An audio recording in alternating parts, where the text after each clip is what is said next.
Hi everybody, Captain Al speaking. Welcome to Ftd-Pc FS number 7 flight. Hope you all had a good holiday yesterday.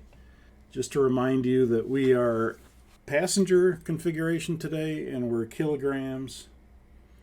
And we also have the FMCNG today. And we're up to the point where we're about to start engines. So the two packs are off. And today the auto start is inoperative. We were informed. And we will be doing a manual start. We were informed by maintenance that the auto start is inoperative, and we'll be doing a manual start on engines 4, 3, 2, 1. So that's written up in the logbook. The auto start switch is off. We're going to review the supplemental normal procedure for the manual start, and that's in the FCOM in the supplemental section under engines and under manual start.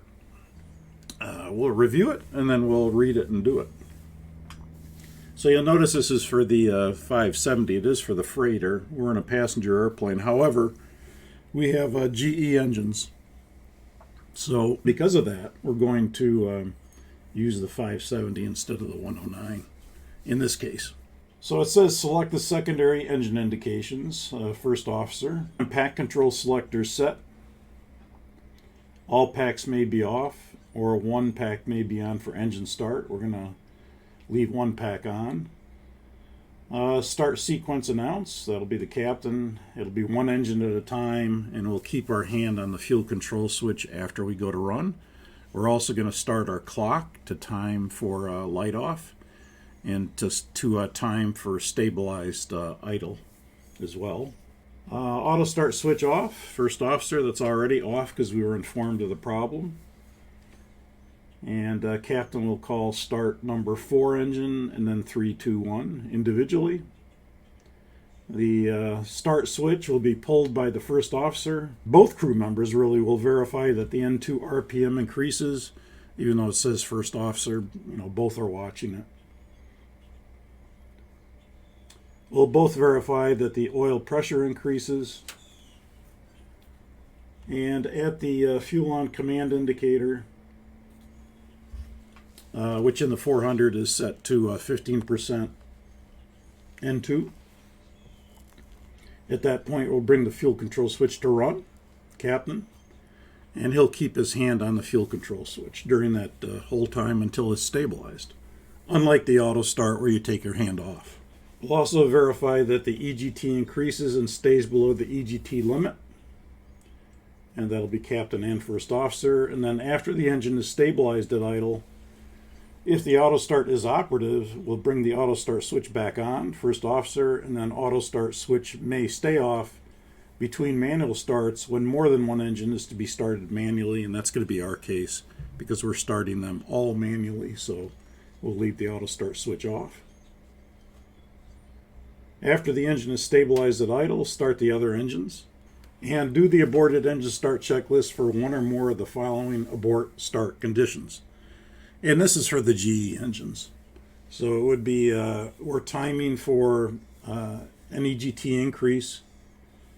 If there is no increase by 25 seconds after the fuel control switch is moved to run, then we're going to bring the fuel control switch to cutoff.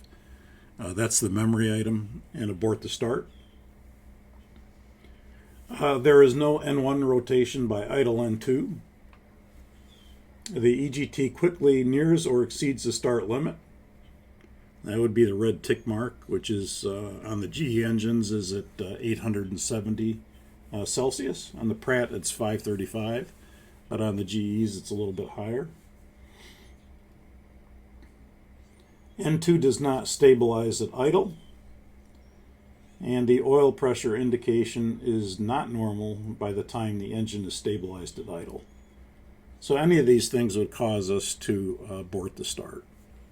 And so we're at the point where we're going to start engines, so we'll call the ground and we'll get started. Flight deck to ground, we like to start individually 4, 3, 2, and 1. Auto start isn't operative today, so we'll be starting one at a time. And he says, "Your go ahead, you're cleared to start on number 4. Clear on 4, start 4, starting 4. Okay, so the first officer pulls out the start switch. We'll check for rotation of N2. We'll check for oil pressure. And we'll check for N1. Past the fuel on command indicator, the captain can bring the fuel control switch to run. We'll start our time. We'll hack our clock for 30 seconds, or actually 25 seconds for the GE. Make sure we get light off. We already have fuel flow. We already have light off. And we're checking that everything accelerates normally. Red tick mark goes away on the EGT when the EGT peaks and starts down. And then we're checking for stabilized engine operation, where we should have around 26% N1, around 400 degrees Celsius on the engine, and around 65-66% on the N2. And so engine 4 is stable. You can cancel the ICAS message. Flight deck to ground, clear on 3, clear on 3. Start 3, starting 3.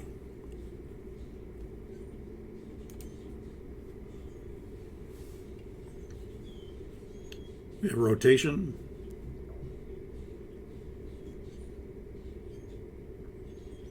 We have oil pressure. We have N1.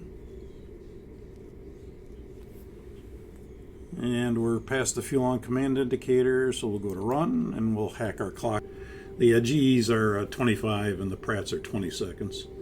It looks like we're hanging up on the start. Fuel flow is low. You can see the EGT red tick mark has not disappeared, and it's hanging up in the around 32% or so. So we're not reaching stabilized idle, so we'll go ahead and bring the fuel control switch. Aborted engine start number 3, fuel control switch number 3 cut off. And aborted engine start checklist. Flight deck to ground, we have a problem on the number 3 engine. We just aborted the start, and we'll get back with you. Stand by. Roger, we'll stand by.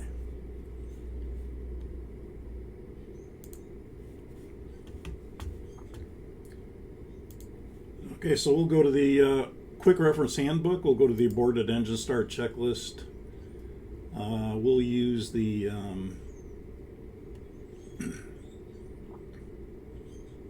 yeah, we can use 109 for this.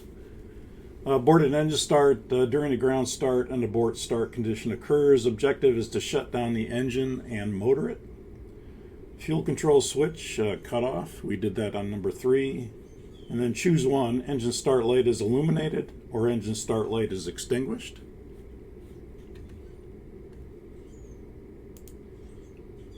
And you can see the engine start light is illuminated. So we'll motor the engine for 30 seconds. We've been doing that and we are past 30 seconds.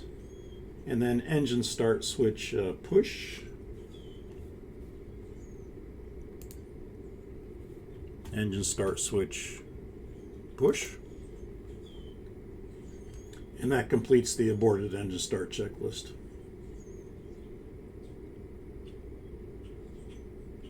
And flight deck to ground, yeah, we've had a problem on number 3. It was hanging up around 30%. We've gone through the checklist. The engine is secure at this time, and we'll if you could get maintenance for us, that would be great.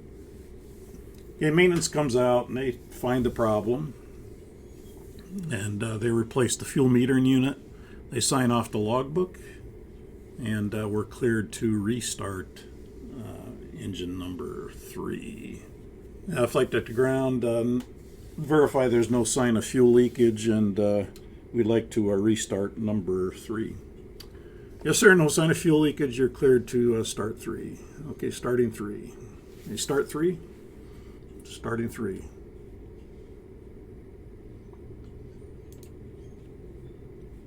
Cancel the ICAS message. We have rotation, we have oil pressure, We have N1. At the fuel on command indicator, we'll go to run, and we'll hack our clock, start our clock. Fuel flow and light off. Looks like normal acceleration, normal EGT rise. 50% the starter cuts out. Red tick mark goes away. We're looking for stabilized engine parameters on the primary and secondary ICAS.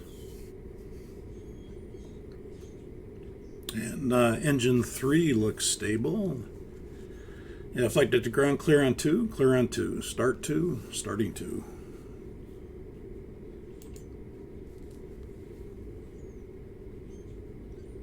Got rotation, oil pressure now. N1, fuel on command indicator, we'll go number 2 to run, start our clock. The fuel flow and light off.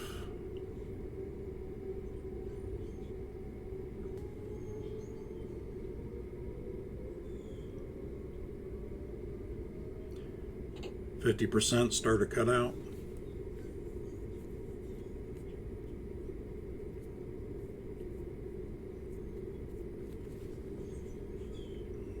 Okay, engine 2 looks stabilized. Flight to ground, clear on 1.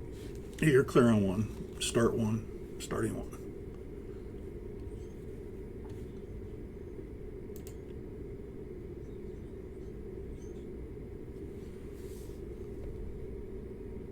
Here we've got rotation.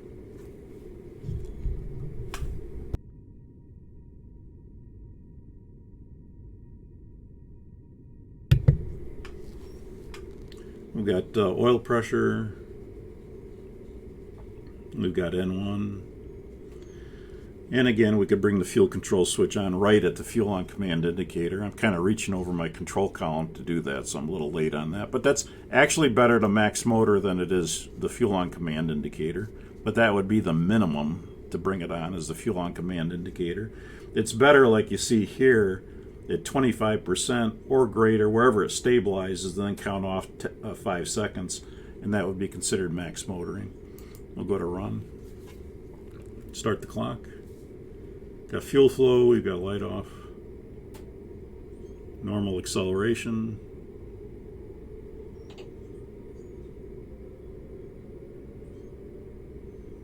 Starter cutout. Accelerating to idle. And stabilized at idle. And cancel the ICAS message.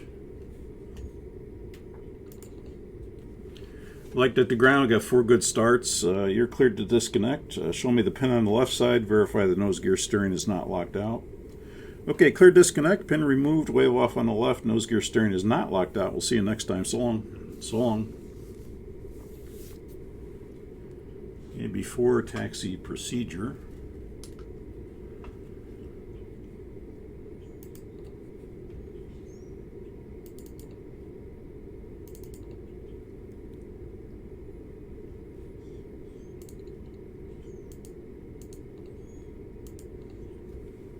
Flaps 10.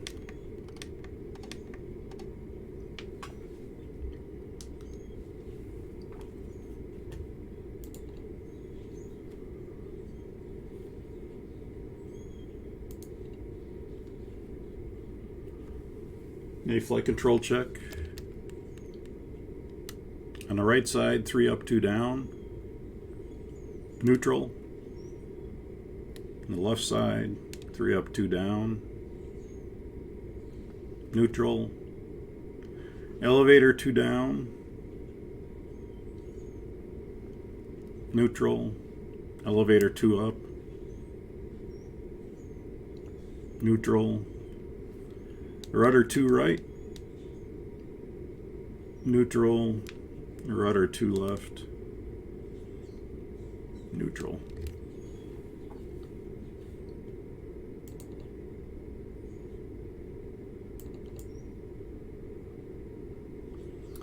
And we have auto start off because the auto start switch is off. It's inoperative, so we know what that is. We'll go ahead and cancel that.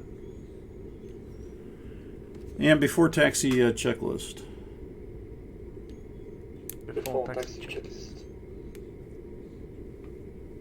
And yes. Auto. Recall. Check. Auto brake. RTO. Flight controls. Check. And equipment. Clear left and clear right. Before taxi checklist is completed. Thank you. Okay, let's get a taxi clearance. The Spokane ground, Sonic 44 Heavy taxi. Sonic 44 Heavy, Roger. You can taxi out of the East Cargo Ramp, Gulf to runway 21. Roger, East Cargo Ramp, Gulf to runway 21 for Sonic 44 Heavy. Let's bring the taxi light on.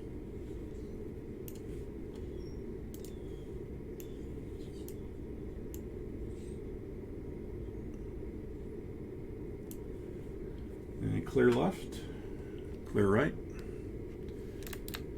brake released.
Okay, for training purposes, I'll be in terrain, and you be in weather. No changes to the briefing. We're Spokane 3 departure, 1000. Expecting flight level 290, 10 minutes after departure. And the squawk is in the box. Spokane 3 departure is basically a vector for Spokane and then flight plan route. So before takeoff checklist. Before takeoff checklist. Pass. 10. Before takeoff checklist completed. Thank you. Okay, we're going to reposition to the hold short position.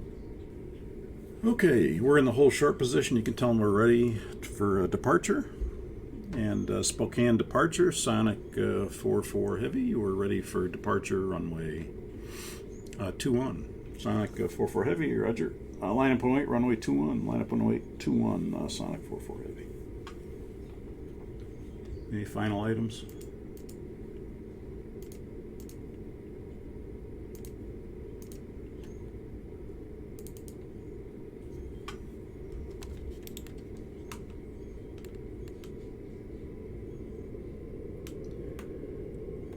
I see runway 21 signage. For the entryway, the approach area is clear.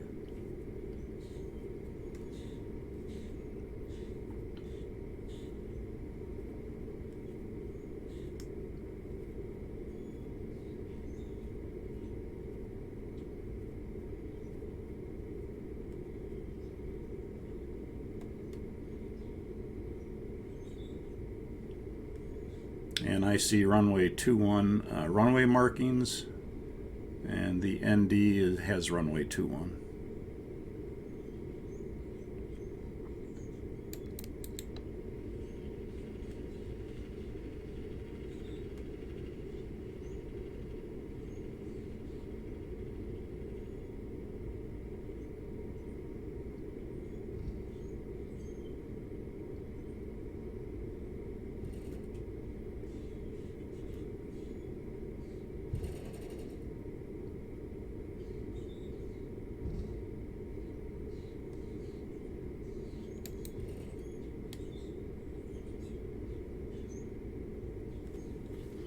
Okay, Sonic 4-4 Heavy, you're clear for takeoff runway 21. Clear for takeoff runway 21, Sonic 4-4 Heavy. Clear for takeoff. Okay, takeoff.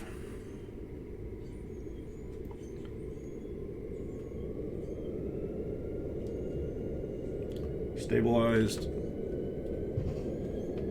Set takeoff thrust. Thrust set.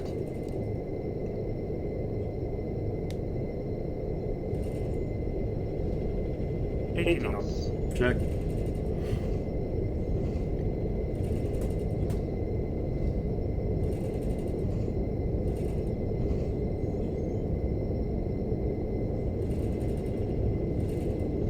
B1.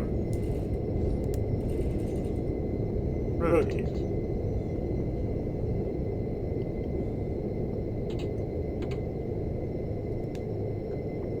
Positive rate gear up.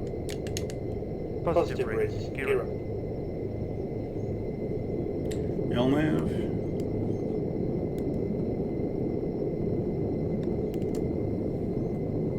Left autopilot command. Thruster off VNAV speed. Sonic 4-4 Heavy, contact departure. Sonic 4-4 Heavy, good day. Spokane departure, it's Sonic 4-4 Heavy. We're leaving 3,500. Climbing to 11,000, Spokane 3 departure. Sonic 4-4 Heavy, roger, your radar contact. Climb.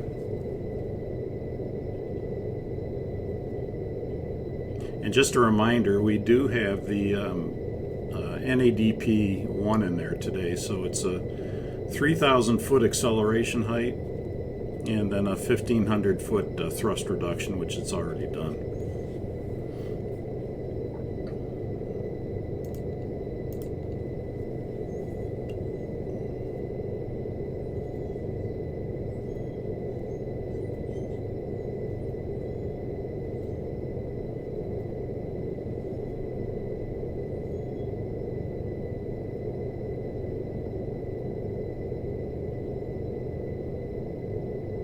And you can see now that we're above 3,000 feet, we have started to accelerate for flap retraction.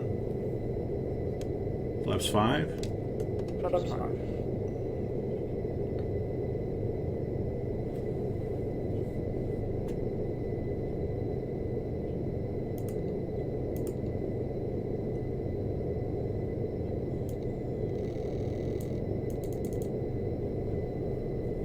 Flaps 1. Flaps 1.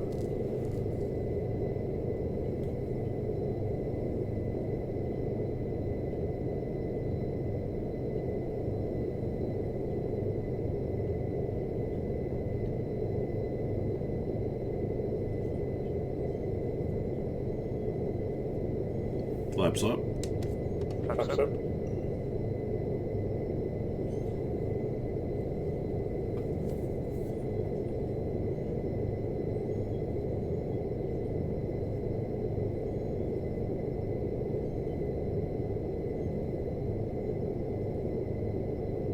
After takeoff checklist. After takeoff checklist. Landing gear. Up and off. Flaps. Up. After takeoff checklist is completed. Thank you.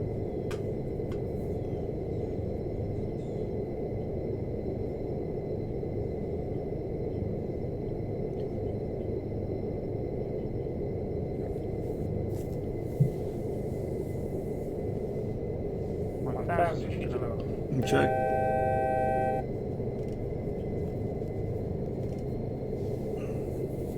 Sonic 4-4 Heavy, you can contact Seattle Center now 120.3. Good day. Seattle 120.3 for Sonic 4-4 Heavy. Good day. Seattle Center, Sonic 4-4, we're level 1000. Sonic 4-4, roger, climb, maintain, flight level 290. Flight level 290, Sonic 4-4.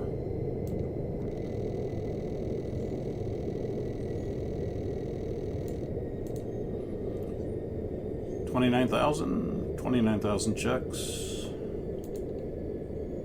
Thruster F VNAV speed.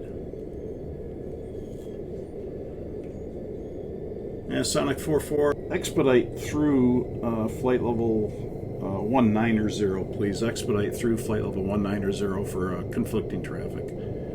Roger, we'll do our best through flight level 190. Okay, so this is where we can take the max angle. And again, I'm above 10,000, so I could be doing this. I could bring it to the scratch pad, bring it to the econ speed line. I have max angle 248. How's that look? Looks good. Execute.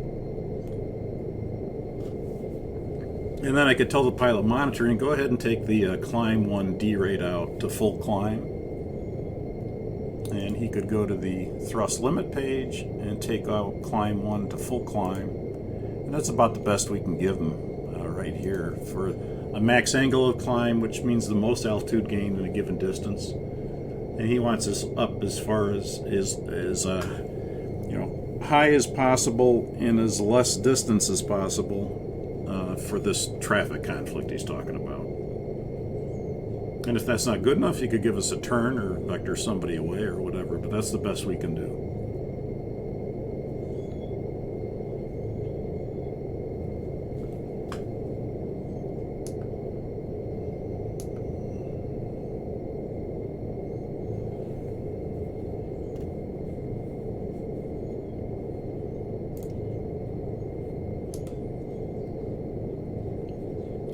Transition altitude 18,000.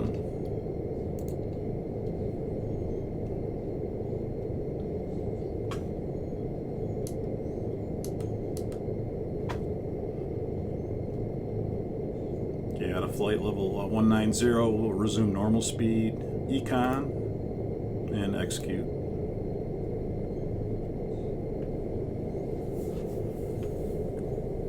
Sonic 44, Seattle Center, thanks for your help. That traffic no longer a factor. Traffic no longer a factor. Thank you, Sonic 44.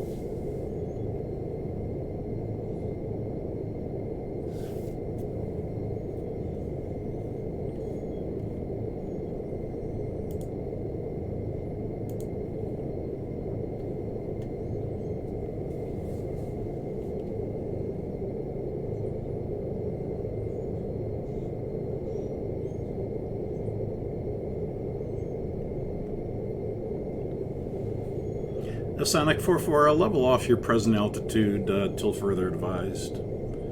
Sonic 44, Roger, we'll level off our present altitude. That'll be 21,300. Sonic 44, Roger, you can maintain flight level 210. Maintain flight level 210, Sonic 44.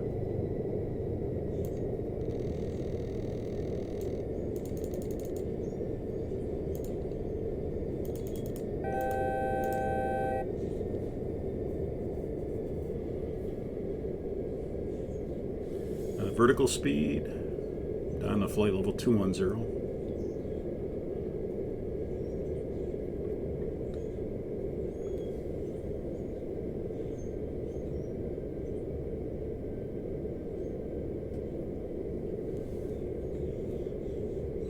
Sonic 44, we thought we had another traffic conflict there. You're clear to flight level 290. Flight level 290, Sonic 44.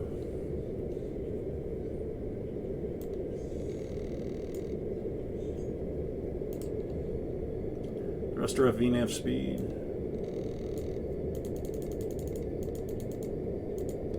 29,000. 29,000. Checks.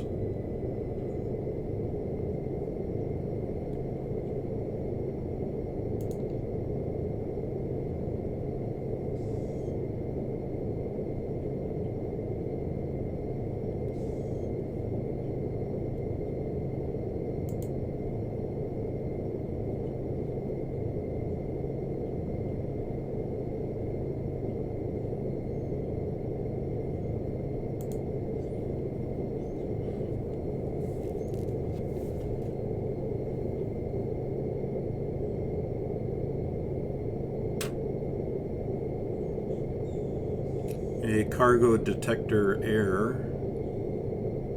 Temperature zone. Get out the checklist for a temperature zone. I'll fly the airplane.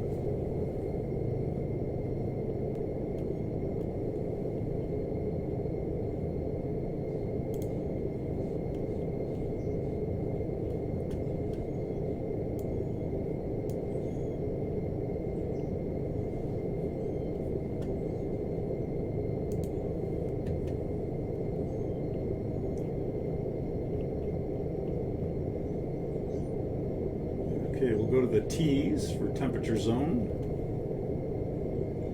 Temperature zone is 227, 228. 227 would be for the 109. Cancel the caution. We have a bleed, duck, leak, left message, so disregard that temperature zone. Get out the checklist for bleed, duck, leak, left.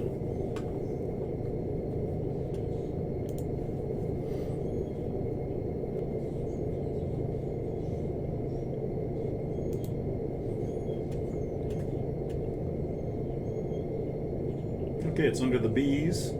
Bleed, duck, leak, left, center, and right, 2.4.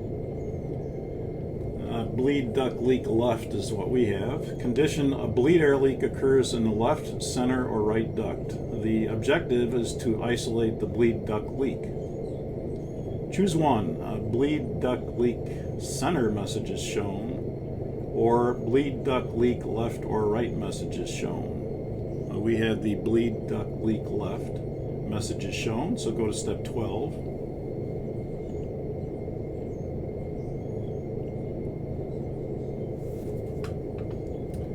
Isolation valve switch on the left side off.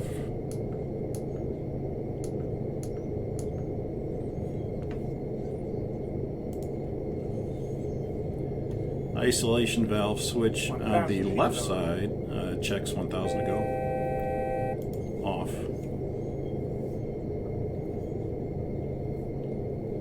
Isolation valve switch on the right side, on. Isolation valve on the right side, on. Engine bleed air switches on the left side, which would be number 1 and number 2, off. This isolates the air source and maintains pressure on the unaffected side. So number 1 bleed off, number 2 bleed off.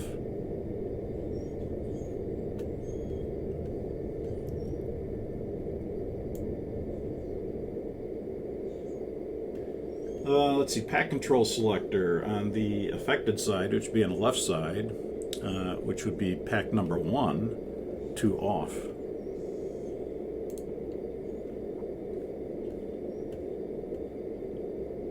Hydraulic demand pump 1 or 4 selector on the affected side. Again, the affected side is the left duct leak, which would be number 1 demand pump off. Wing anti-ice switch off.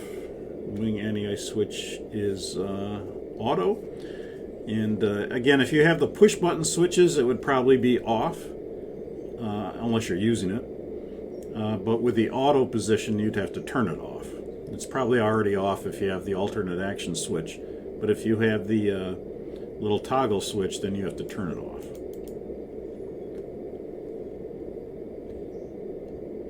Choose one.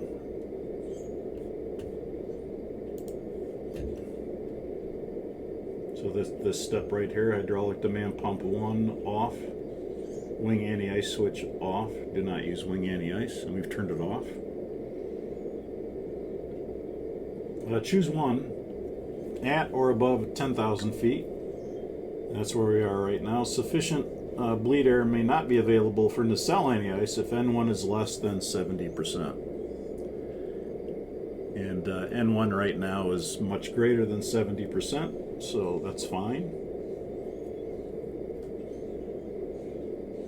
Less than 10,000 feet, we'll just note that. Sufficient bleed air may not be available for nacelle anti-ice if N1 is less than 55%. So if we have to live with this condition through the descent and through the landing, then we'll remember that we can't be less than 55% for sufficient nacelle anti-ice bleed air.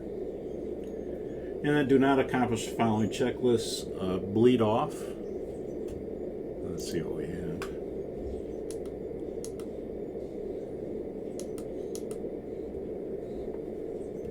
So they don't want us to accomplish the following checklists for bleed off and hydraulic pressure demand 1, which we have those messages, in addition to the bleed duct leak left. And the checklist is complete except for deferred items.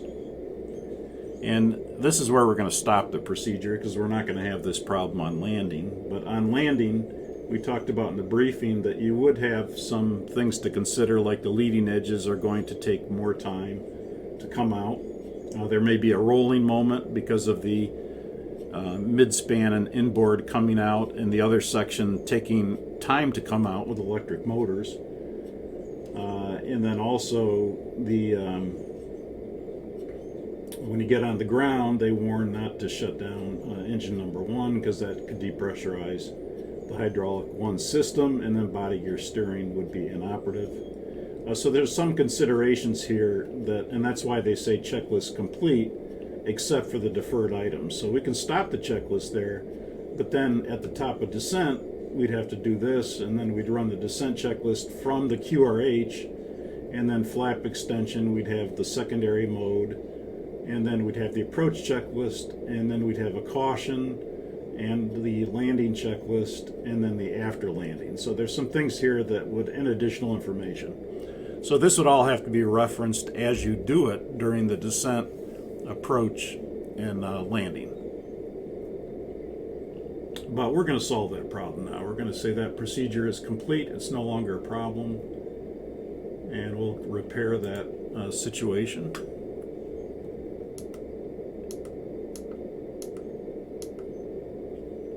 And then we'll come back, we'll turn our demand pump back to auto, and we'll turn our pack number 1 back on. We'll bring the left isolation valve open, and we'll bring the bleed airs back on, 1 and 2. And then this system fault light should go out. If it didn't, we could probably do a pack reset and it would reset itself if it didn't go out, but it went out in this case. So we're back to normal operation at this point. Which you didn't see. Hang on. Okay, so all I did was bring all this stuff back on. I brought the number 1 demand pump to auto. I brought the bleed 1 and 2 on, the pack 1 on to normal, and then the open to left isolation valve. The system fault light was here, but it extinguished when the pack started operating. That system fault light extinguished, but if it didn't, we could always push that pack reset switch and that would probably reset it.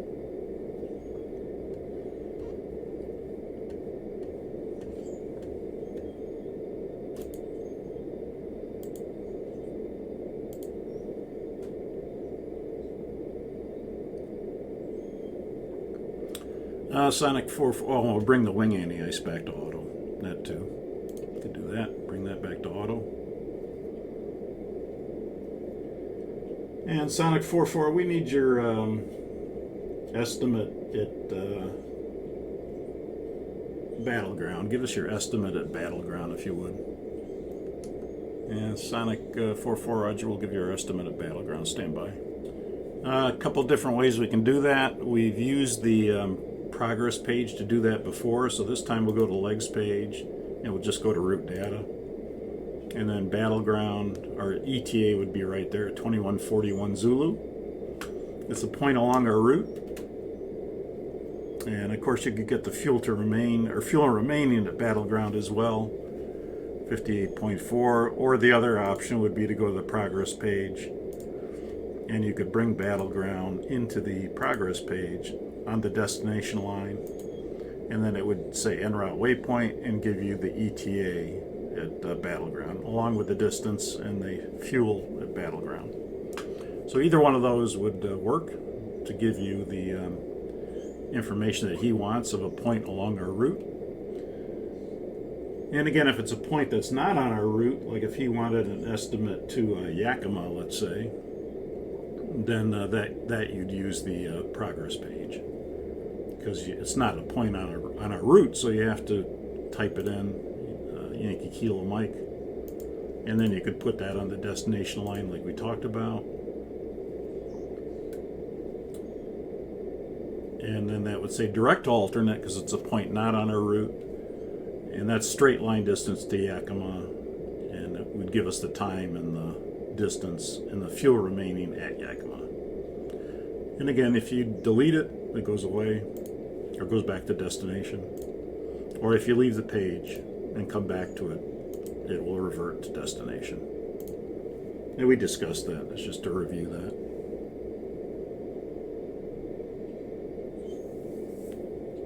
And Sonic 44, report a beam, Yakima. Report a beam, Yakima. Sonic 44 will report a beam, Yakima. And that would be the fix page. And again, the fix page with the FMC NG, it has 4 pages. You have page 1, 2, 3, and 4. On the Legacy, you only have 2 pages. And the boxes mean mandatory entry, so we're going to put in Yakima, Yankee Kilo Mike.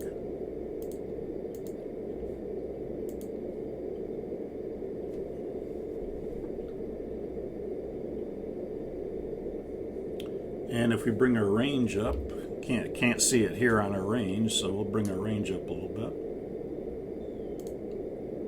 bit. And you can see Yakima is right here. And it's a blue nav aid with a green circle around it. And the bearing and distance from Yakima to our tip of the triangle would be what we find on the fix page when we put that in. So you can see this bearing and distance 107 at 95 miles. That's from here, from Yakima to the tip of the triangle. It's 107 bearing from Yakima to the tip of the triangle, and it's 94 miles from here to here. But he wants us to report a beam Yakima, so to get a beam information, we have a beam carroted prompt. We also have the ability to put in up to 3 downtrack fixed lines if he said to report crossing a radial. So if he said report crossing the 210 degree radial of Yakima, well, that's not a beam, that's a radial.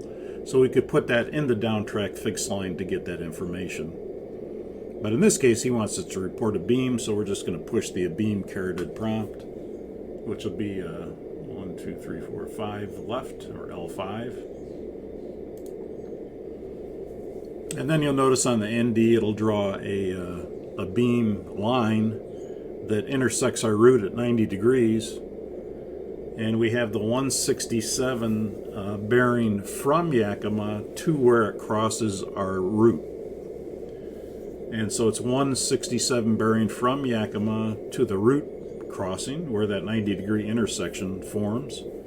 And then it's 50 miles from the distance from Yakima to where that crosses. That's not as important as what we want for this information, which is where's the ETA. We'll get there at 2131.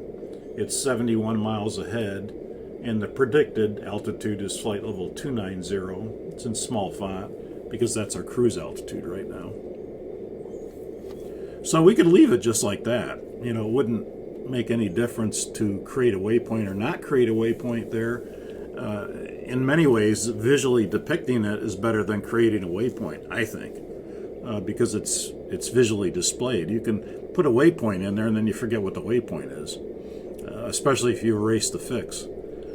So that would be adequate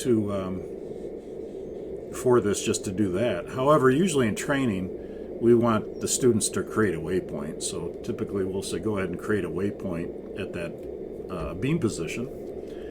And then all we have to do is, a common mistake is to come up here and push Yakima, and then just Yakima comes to the scratch pad. Well, that's just Yakima. That's not this position. That's not this crossing position. So that's a common mistake.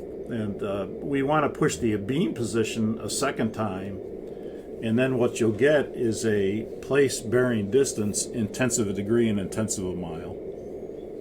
And so if I select that to the scratch pad, you'll notice it comes down Yakima 166.5/050.2. That exactly identifies that crossing 90 degree angle, a beam, our route. And so that's a position we can use because we know we can create a place bearing distance to that point. And so to do that, we go to the legs page, and then we look at where that falls, and you can see that the active waypoint is Coda, and it falls after Coda, after the active waypoint. So we're going to put it after Coda. If it were before Coda, we'd make it the active waypoint, but in this case it's between Lava and Coda. So after Coda is where it would fall, so that's the most logical way to look at it. It's after Coda. We'll put it after Coda, which is right here.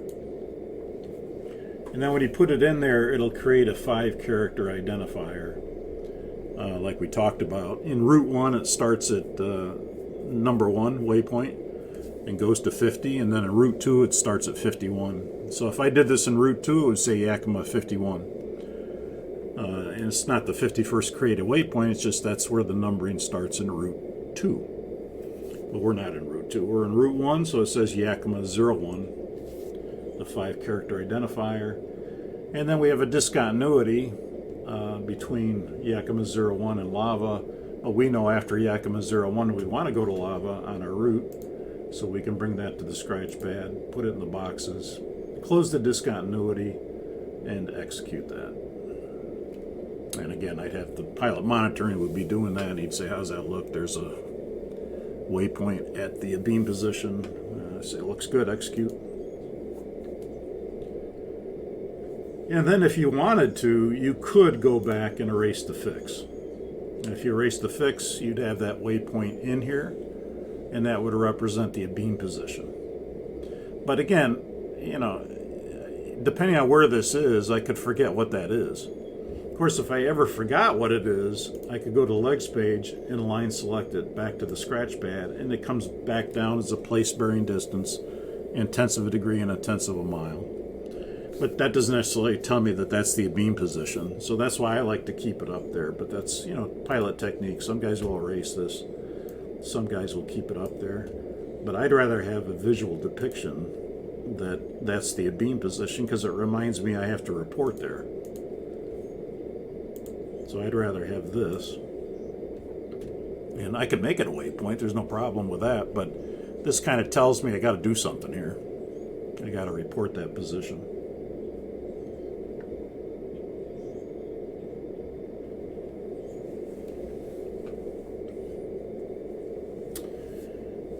Okay, let's pick up the ATIS for Seattle. How far out are we? Let's see.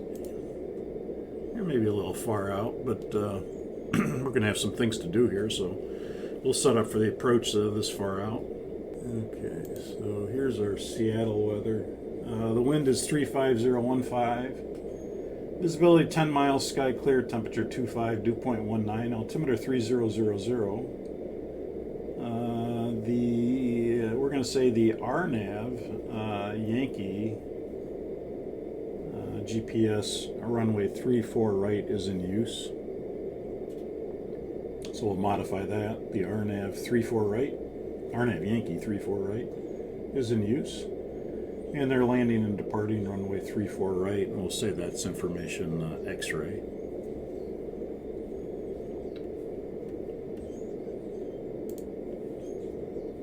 So we'll go ahead and set that up.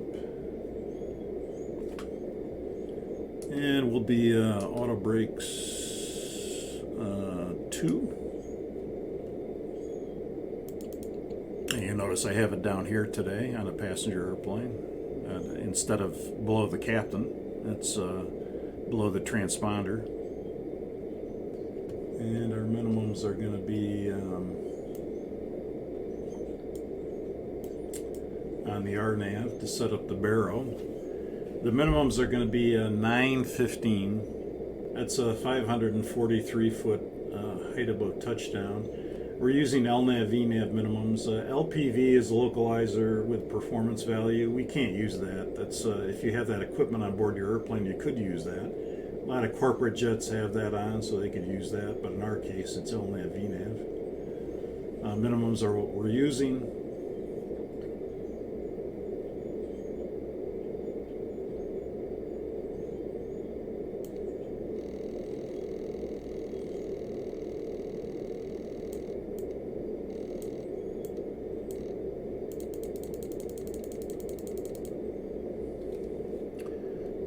Brakes 2 and 915 is set, and let's go departure arrival.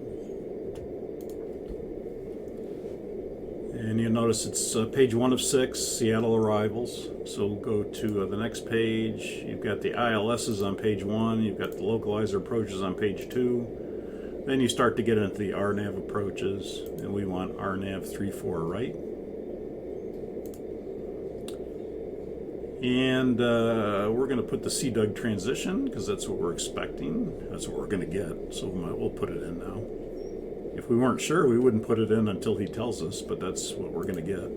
So we'll put it in. RNAV 34 right, CDUG transition. And we'll execute that. And they're now active. Go to legs page. You can see we've got Lava, Battleground, Olympia, CDUG, and then CDUG is where the approach starts. Abaca, Neil at 5,000 or above, Clues at 4,000 or above, Buck at 2,200 or above, and then down to the decision altitude. On the RNAV approach, it is a DA, it's not an MDA, it's a decision altitude. And then the missed approach at Magnum at 5,000, at or above 3,000 at Dodvi, and then 5,000 at Magnum. And we check that against the plate to make sure that if we go to the hold here, that should match what's on the plate, 164 with right turns. And if I look at the plate, I won't show the plate here, I'm just looking at the plate to verify that. And the plate does 164 with right turns, so that does check. Okay. And there's no discontinuities. You can see we're going right from Neil, or actually right from CDUG, Olympia to CDUG to Abaca, so nothing, no discontinuities there. NavRad, we're going to park the ILS because we're doing a RNAV approach. And then we'll go to the NITREF page, VREF 30, B151. We can update that as we get a little closer if it decreases a little bit. And we'll just check for now. It's not going to be set yet, but we can check the position page 2, and it's right now we're at 0.06 ANP, which is your actual navigation performance. And right now the RNP is 2 miles. But when we get to the initial approach fix, this should change to 0.3 for the RNAV approach. Now I notice it's probably not going to do that. It hasn't done this for me yet, where any kind of non-precision approach has changed. So I'm going to we can manually put that in, but I'll wait till we get to the initial approach fix and check it then. And then if it doesn't set it automatically, which it should, then we could manually put that in. And 0.3 is required for the required navigation performance for an RNAV approach. And then it's 0.5 for a VOR approach, and then it's 0.6 for an NDB approach. Now those are the minimums, the minimum required for the required navigation performance, and our actual will probably be well inside of that. And again, we would have reported, I'm busy yakking, but we would have reported a beam Yakima. Okay, and let's do a recall. No messages on the recall. And let's do the descent checklist. We said the altimeter is 3000. I can preset that. Okay, so let's do a briefing for the RNAV. Approach runway 34 right. So it's the Seattle KSEA 15 June 18 22-6 approach plate. It's the RNAV GPS Yankee runway 34 right approach. Final approach course inbound is 344. We'll be coming in from Olympia to CDUG, to Neil, to Clues, to Buck, so all the way down there. And we'll be going down to a decision altitude of 915 feet. That would be for LNAV VNAV approach, which is what we're doing. 543 foot height above touchdown. We need 1.5 miles visibility for the approach.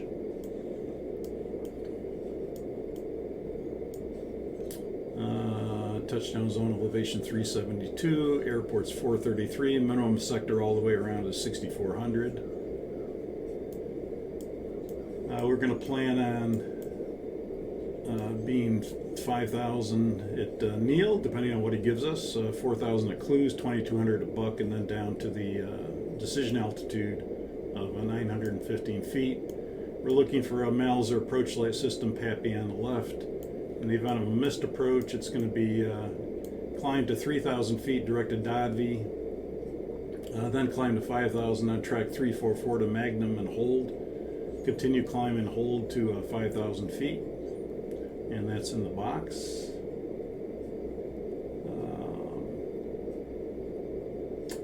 Notes we can read here, transition is 180, and DME, RNP 0.30 not authorized. We have GPS. Temperature's not a factor, that's not a factor. Everything else is good on the notes.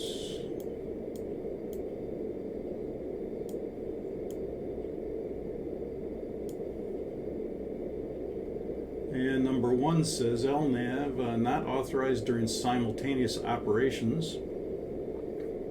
And that could be why this is lower as well. Because you could use LNAV, VNAV with simultaneous operations, and then those minimums are going to be a little bit higher. But if you're going to do an LNAV with, let's say, vertical speed constant angle, you could use this, but not if they're doing simultaneous operations. So that's probably why this is a little bit lower. But if they're doing simultaneous approaches on multiple runways, then LNAV, VNAV would have the higher minimums here. RVR 1800 authorized use of flight director and autopilot to HUD. Well, we're not doing this, so that doesn't apply. We still need 1.5 miles for category D. And that completes the approach briefing. And let's do the descent checklist. Descent checklist. Recall. Check. Ultra bridge. 2. Landing data. VREF 30151, and the minimum is 915. Approach briefing. Completed. Descent checklist completed. Thank you.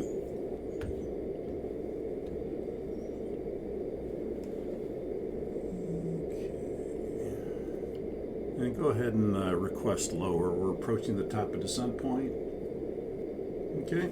And we're going to have the pressurization problem now leading to a rapid descent. We're going to do the first officer's duties, then the captain duties, because obviously these would be going on concurrently. Here we go. Silence the siren. We have a cabin altitude message. Let's don our oxygen mask, establish crew communications. Captain on oxygen, first officer on oxygen. Check the cabin altitude and rate.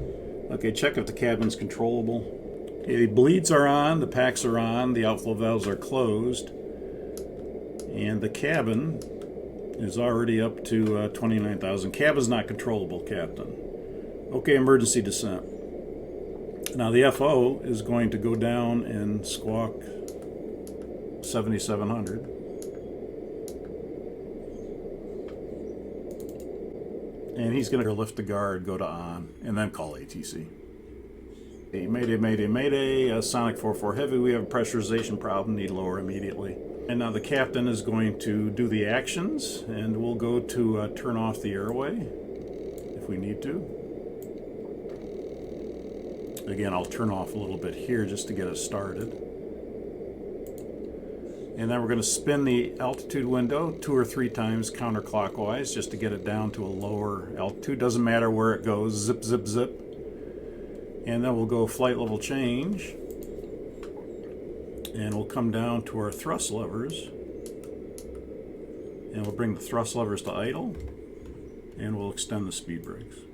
And then we'll kind of analyze what we have in terms of what does the structure feel like.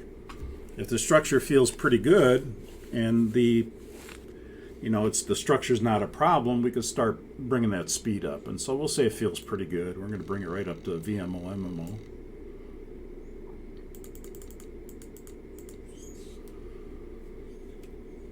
MMO. Sonic 44 Heavy, you can keep on that heading of maintain heading 320 for now. 320, that'll keep you clear of all traffic. Sonic 44 Heavy, roger. And that'll come up and fine-tune our altitude and fine-tune our speed. And we're staying on this heading, and then I'd call for the cabin altitude checklist. And I'd probably make an announcement. Ladies and gentlemen, keep your oxygen mask on, follow the flight attendant's instructions, and remain seated. Okay, so let's go to Set the QNH. cabin altitude, QNH. Transition level now will be 3000. That's set. Okay, we're 12,000, so we're going to reduce the speed back to long-range cruise speed, which would be 300 knots. Right around there. And then 1,000 above, which would be 1,000 before 10,000, which would be 11,000, we'll start to slowly stow the speed brake. 1,000 feet to load off. So we'll go ahead and start to slowly stow that.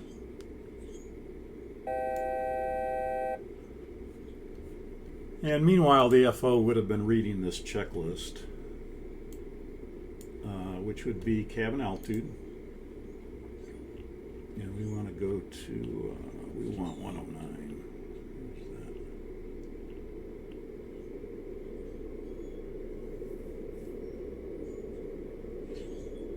Okay, so 109 says cabin altitude, condition of cabin altitude exceedance occurs, don the oxygen mask, establish crew communications, we did that. Check the cabin altitude and rate, it was pretty much pegged. Verify the packs on and outflow valves are closed, we did that. If the cabin altitude is uncontrollable, it was. Passenger oxygen switch on, delayed, descend to the lowest safe altitude or 10,000 feet, whichever is higher. For us, that would have been 10,000 feet, that's safe. To descend, move the thrust levers to idle, extend the speed brakes, and the first officer would just be making sure all that was done during the descent. If structural integrity is in doubt, limit airspeed and avoid high maneuvering lows. Descend at VMO, MMO, if the structure is not a problem. We did that, and that's the end of procedure for cabin altitude rapid depressurization. And that would have been done again. So once we're down to 10,000 feet, like we are now, we could take our masks off if the cabin's below 10. It's not below 10. We could check the highest terrain is probably Mount Rainier in this area, so we could request a lower altitude. Sonic 44. We'd like to descend to 9,000 at this time. Sonic 44. Roger. Descend and maintain 9,000. Contact Seattle. Approach now. 128.4. Good day. 128.4. Good day. Sonic 44. We're descending to 9,000, leaving 10,000. So we'll go to 9,000. We'll keep the speed at 300. We're emergency aircraft, so the 250 doesn't apply. We'll stay at long-range cruise. Structure feels good, so we'll stay at this speed for now. And the cabin is below 10,000 feet, so I'll take off my mask, and I would close the left stowage door of the oxygen stowage panel, and then hold the reset test lever down, and that will reset the oxygen mask microphone to the boom microphone. If I want to use the boom microphone. If I just want to use the hand mic, it wouldn't matter. And then once I do that, the first officer could take off his oxygen mask, his or hers. Same thing, just leave it out of the stowage box, close the left door, hold the reset test lever, and that restores your boom microphone at that point.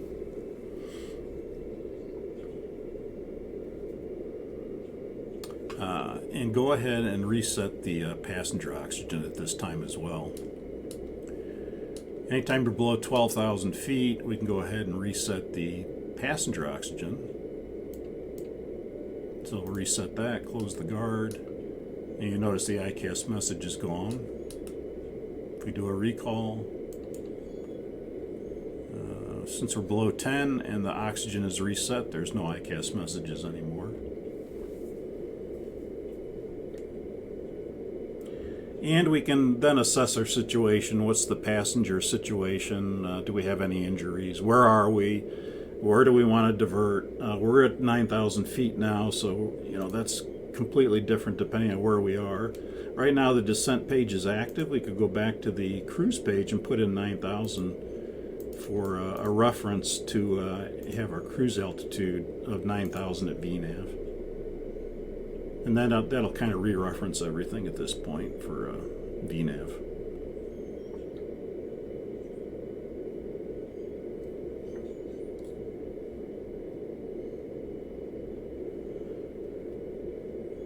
And let's take a look while we're here at the off-path descent page. So we'll go to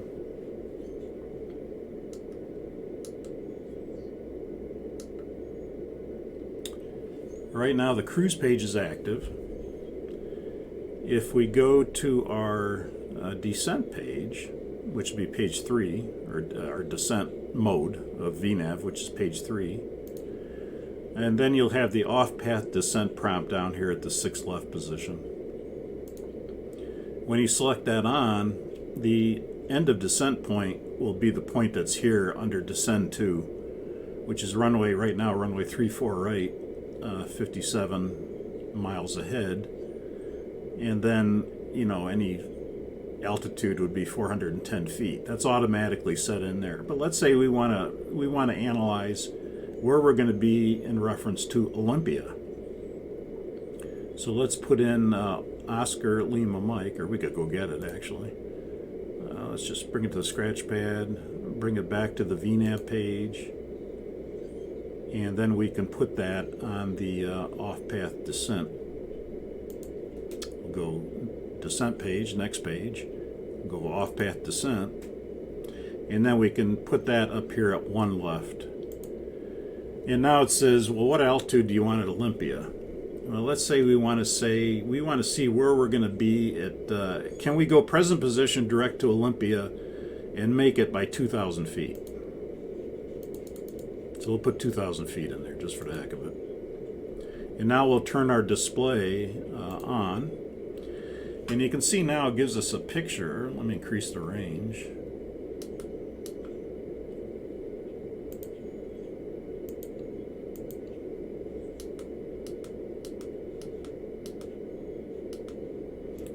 So it gives us a picture of the fact that we're inside the clean circle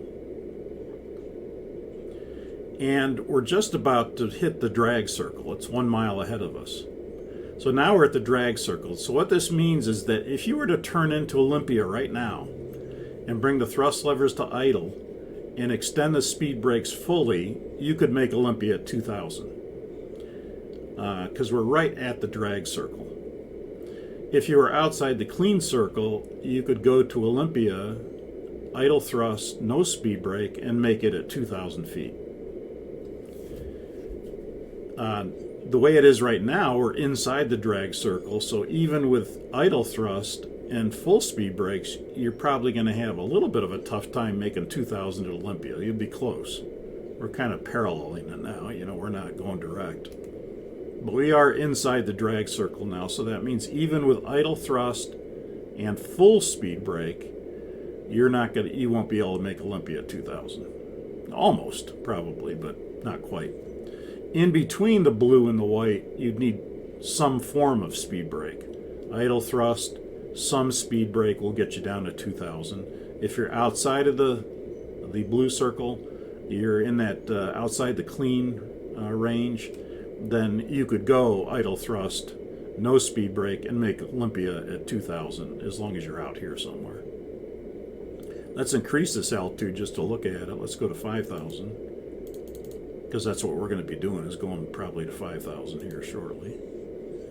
Now you can see that if we put 5,000 in here, we are outside of the clean circle. And so, you know, that's pretty good. Because if we were to go present position direct to Olympia and descend to 5,000 feet, we could make it. In fact, let's do that. Let's just demonstrate that for the heck of it. But before we do that, hang on. Before we do that, I want to do one other non-normal. So we'll just continue on here. We'll kind of parallel this circle for now.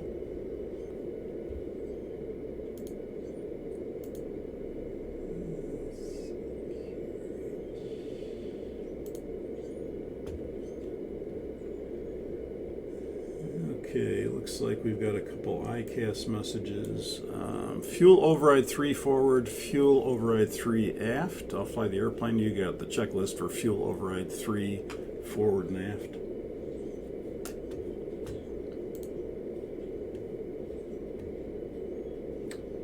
Okay, that's going to be in, it is an ICAS message, so it'll be in the ICAS message list under the Fs. And the message is fuel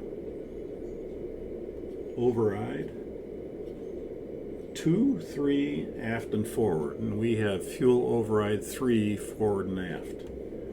So it's going to be this procedure for section 12.17. Fuel override 2, 3 aft is what we have. I'm sorry, we have fuel override 3 aft was the message. So we have a pressure light in the fuel system.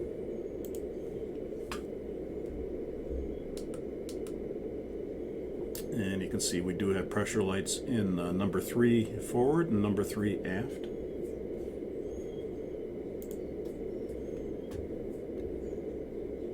And so our message is fuel override 3 aft and forward. Condition, the pump pressure is low. Override pump switch, and this would be number 3, forward and aft off.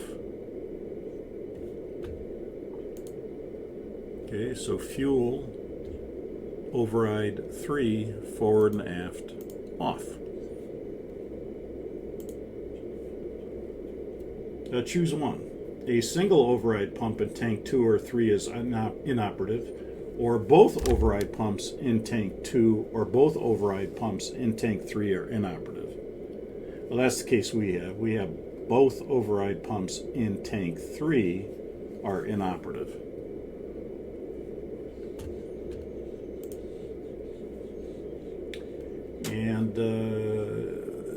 And you can see that right here because we've turned those off. Those are both inoperative. So override 2 pump switches both off. Override 2 pump switches both off.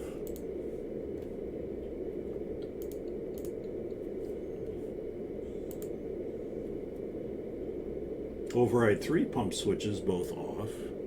Override 3 pump switches are already both off. As you can see here, we've got this off and this off. And then main 1 pump switches both off. Main 1 pump switches both off. And main 4 pump switches both off.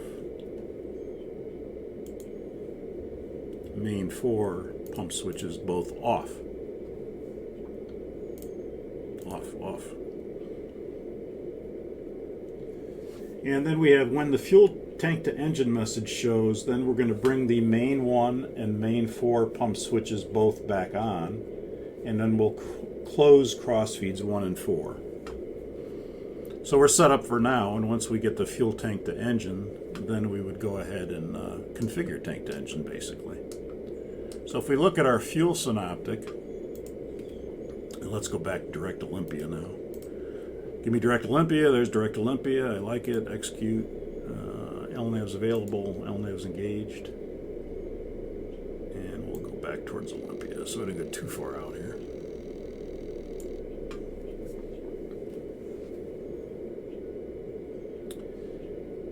And if we bring on the fuel synoptic, you can see what we've got basically and what we've done. Now we've got a bunch of ICAS messages here because we turned off a lot of pumps. The number 3 forward and aft failed. We turned off number 2 forward and aft, and we turned off the main tank pumps for 1 and 4. And what that's done is it's taken away automatic control of the system basically, and we're kind of manually taking over here to now create a situation where 2 and 3 tanks are pumps, I should say. 2 and 3 pumps are feeding all 4 engines. Because the overrides failed on number 3, you would have had a situation where the number 2 overrides would feed all 4 engines, and then you get an imbalance. So what we've done is we turned off the 3 pumps because they're not working. We turned off the number 2 pumps to maintain balance. And then in that situation, of course, if you had 1 and 4 on, you might get an equal burn out of all the tanks, and we don't want an equal burn. We want to burn off 2 and 3 and get it tank to engine. So we turned off 1 and we turned off 4, both pumps, main pumps. And what that's done now is you can see 2 and 3 are feeding all 4 engines. So we're burning out of main tank 2 and main tank 3 until that gets down to 13,300 or less. And then we'll get the tank to engine message. And then when we do, we're going to turn pumps 1 and 4 back on. And then we're going to close cross feeds 1 and 4 at that time. So we've kind of taken over manually here in order to configure the fuel system for the problem that we have 2 pumps that are not working. 2 override pumps that are not working. So we'll check these ICAS messages. They're the only ones, and we know what all these are, so we'll cancel them.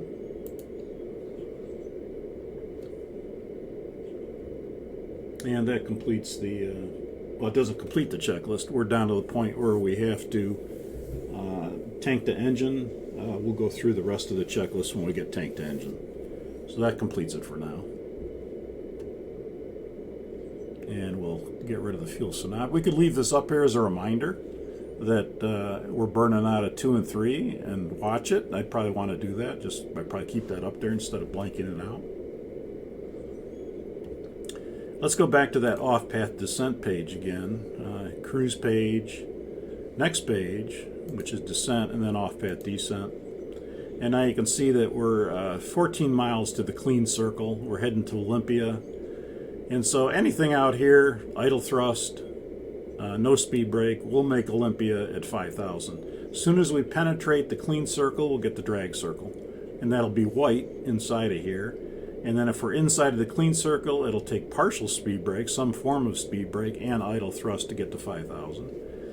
And then, of course, if you're at the drag circle, it's going to take idle thrust and full speed brakes to make 5,000. And if you're inside of it, you're not going to make it even with idle thrust and full speed brakes. So that's what this tells you. It just allows you to analyze something that, maybe you're off your route, off your path, and you want to analyze, can I go from here to here and make this altitude? And you could do that with the off-path descent page.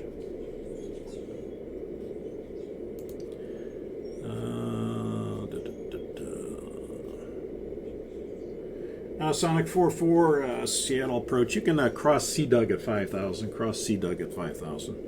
We'll cross CDUG at 5,000. Sonic 44 heavy, Roger. And Sonic 44, expect the RNAV Yankee runway 34 right approach. Current weather is unchanged. The Seattle altimeter 3000. 3000 Sonic 44. We'll cross CDUG at 5,000. Okay, so we'll put 5,000 in at CDUG. We'll execute that.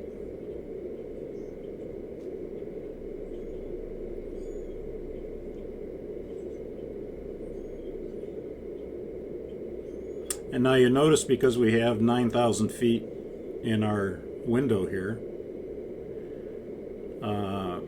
that's the cruise altitude that we reset because of the pressurization problem. And you notice when we put 5,000 at CDUG, it now had an effect on the top of descent point, moving it back a little bit, because these were all at or aboves. So now it moved it back to cross CDUG at 5,000. So the top of descent point is right here, which is 18 miles ahead of us. You notice we just penetrated the clean circle at Olympia. And again, if we wanted to descend to 5,000 right now to Olympia, we could do so with idle thrust, some speed brake, and we'd make it at 5,000. But you're going to see we're going to penetrate the drag circle here pretty soon. I'll leave it up there just for display so you can look at it. Okay, so we need to get into VNAV now for this non-precision approach. So the way we do that is we said it was the LAVS method. So what we're going to do is we got L for LNAV. We're already in LNAV. That's good. Our next lower altitude is going to be 5,000. Let's set that in the window. That's the A. Right now I'm at 300 knots. I don't want to be that fast coming in here, so I'm going to start slowing down.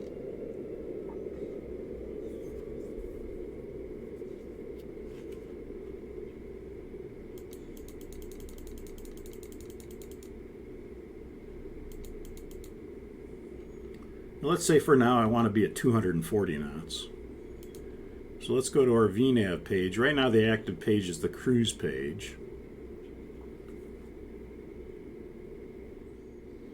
We've got 5,000 in the window. We've got LNAV. We've got the altitude, the next lower altitude. If I go to VNAV right now, which I could do, well, let's put 240 in here. I'll put it in here. 240 at the cruise page and execute it. And now if I go to VNAV, the window will blank and the speed stays at 240 because I put 240 in here. So now I could open the window and we're at 240. So that's my next lower altitude. I have L, LNAV, A, the next lower altitude, V, VNAV, and I put the speed in on the cruise page here, 240, because that was the active page. And then I open the window and I'm in VNAV path, so I'm ready to go down. So now you'll see as we hit the top of descent point, the airplane will start down to 5,000. I'm still 46 miles from Seattle, so I don't really need to start slowing yet.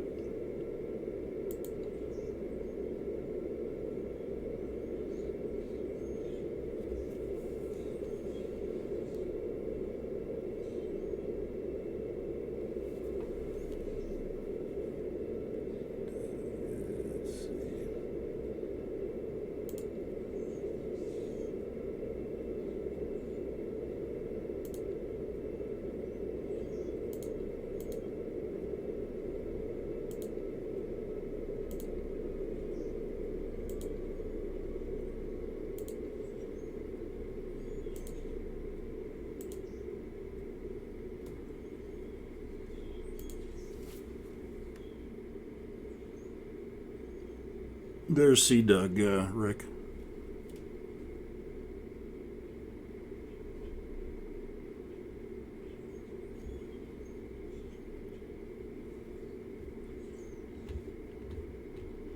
Now, if you're referencing the approach chart, we've got Sea Doug at 5,000, Abaca at or above 5,000. Well, we're going to be at 5,000. Neil at or above 5,000. We're going to be at 5,000. And then the next lower altitude is going to be at Clues at 4,000.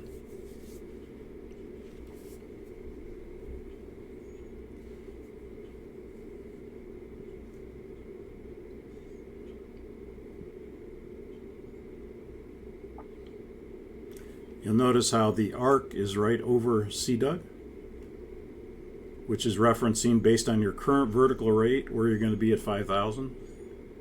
And you'll also notice that we're staying right with the clean circle, idle thrust. We're right with the clean circle going down to 5,000.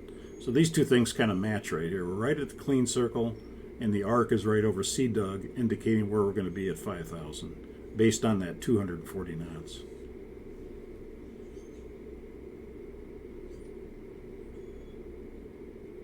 So again, we've got L, LNAV, A, the next lower altitude, which right now is 5,000. We put the speed on the active VNAV page and executed it, which was 240. And then we open the window and we have VNAV path. So we're basically all set. Now you can see here we got Sea Doug made at 5,000. So really at this point we could set our next lower altitude in, which is 4,000 at Clues. So I'll go ahead and do that.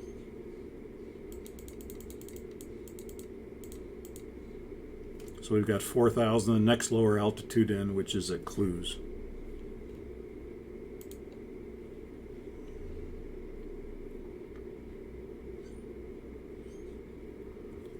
And we could have, I could be in progress, and he could be in legs, or I could be in legs, and he could be in progress.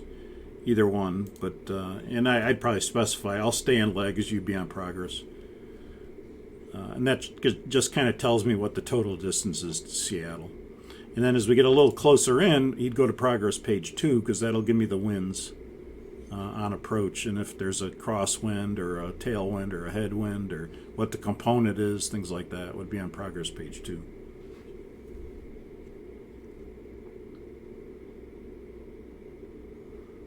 We're getting somewhat close to tanked engine.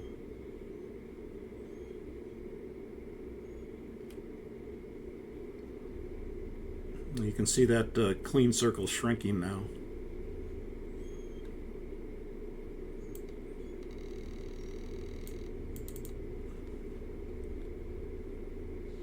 Now the final approach fix, well actually the initial approach fix is Ibaka.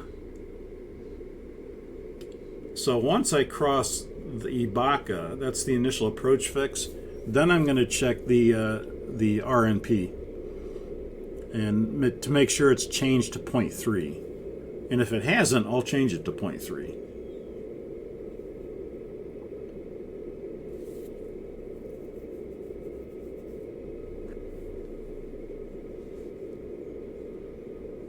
This is also the point where approach logic kind of kicks in. And yeah, that ILS came back, didn't it? I don't want that ILS. I'm gonna park the ILS.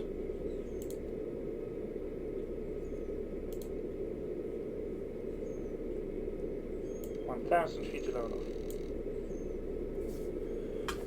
Yeah, he's late on the call. Okay, so it's going to be 5,000 to Neil, and then we go down from there. So let's go flaps 1. Flaps 1. And we'll set speed.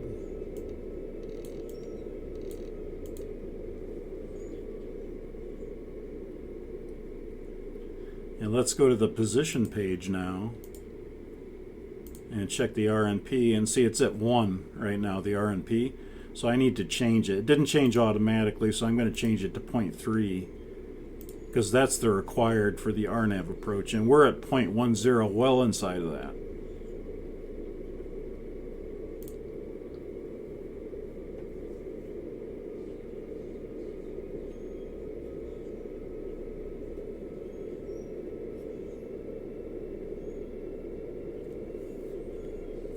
Yeah, let's go flaps 5. Flaps 5.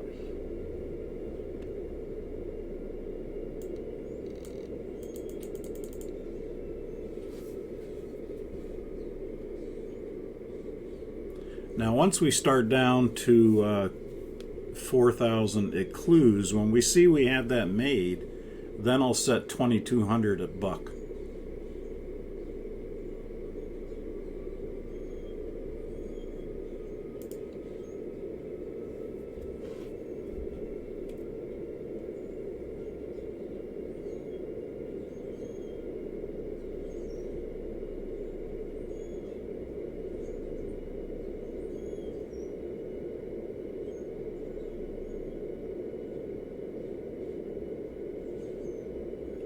There's Neil at 5,000, descending 4,000 to Clues. Let's go flaps 10. Flaps 10.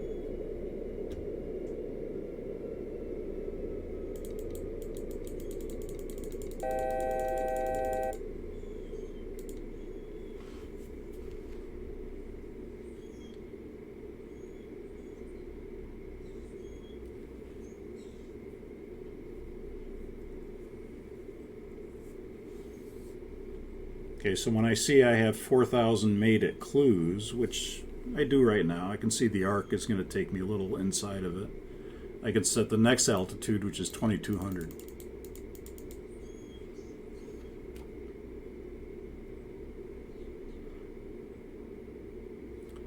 And again, I'll go to, we're 13 miles out.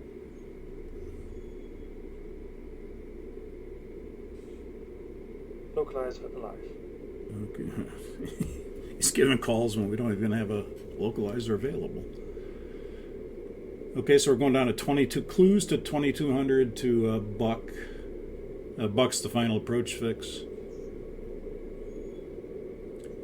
So we're going to want to be configured gear down, at least minimum gear down flaps 20 by 2 miles from buck, if not fully configured, but at least gear down flaps 20. And let's see, buck. Where is it? Let's go gear down flaps 20 now. Gear down. Flaps 20.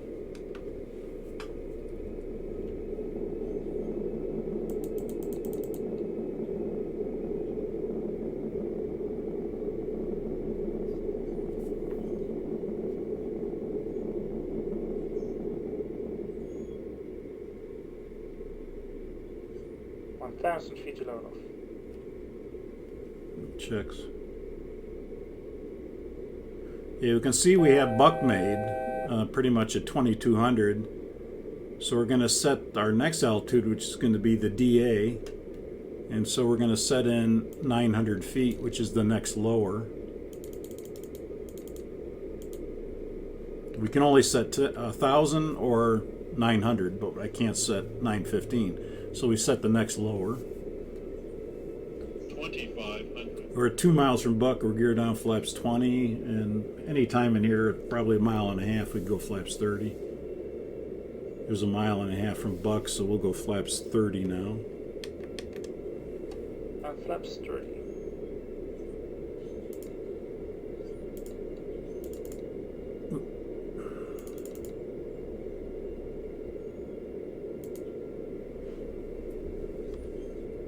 Be crossing buck at 2200. And let's do the, did we do the approach checklist? Approach checklist. Yeah, approach checklist. Altimeter. 3000. Approach checklist complete. Thank you, landing checklist. Landing checklist. Speed brake. Armed. Landing gear. Down. Flaps. 30. Landing checklist complete. Thank you. Okay, we're passing buck 2200. So we're at buck at the final approach fix, and we're more than 300 feet below the missed approach altitude, which our missed approach altitude is 5,000, and we're certainly below 4,700, so we can set the missed approach altitude. And the missed approach altitude is going to be 5,000 because you've got a 3,000 or above here at .V, so we can set 5,000. Okay, missed approach altitude set.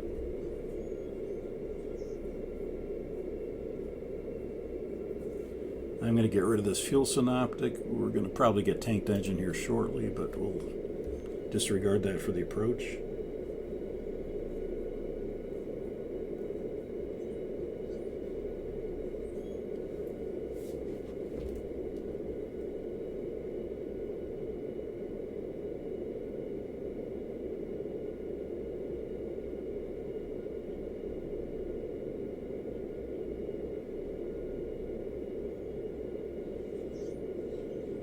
Here comes 1,000 feet, instruments normal, and missed approach altitude set.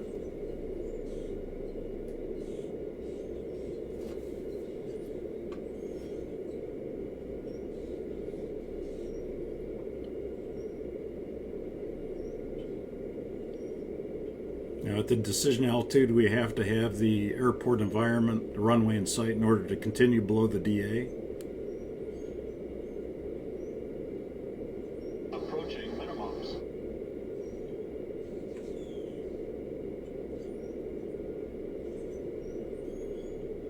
Minimums. Okay, no contact, go around thrust, flaps 20, Flaps 20. positive rate, gear up. Positive rate. Gear up. LNAV. 1,000 feet, we'll go flight level change, and we'll bring the speed up to 200. And let me clean up more. I'll clean up more this time. We'll go to 240. Flaps 10. Flaps 10.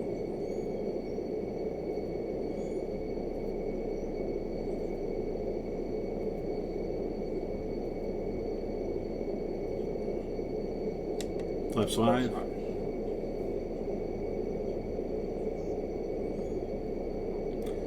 And Sonic 44 Heavy is missed approach. Sonic 44 Heavy, right there, you can maintain 5,000 to Magnum.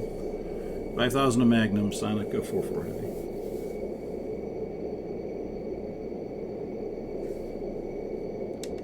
Flaps 1.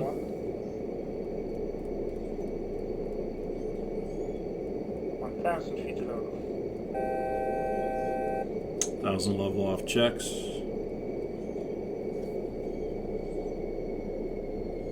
Speed out. Flaps up. Flaps up.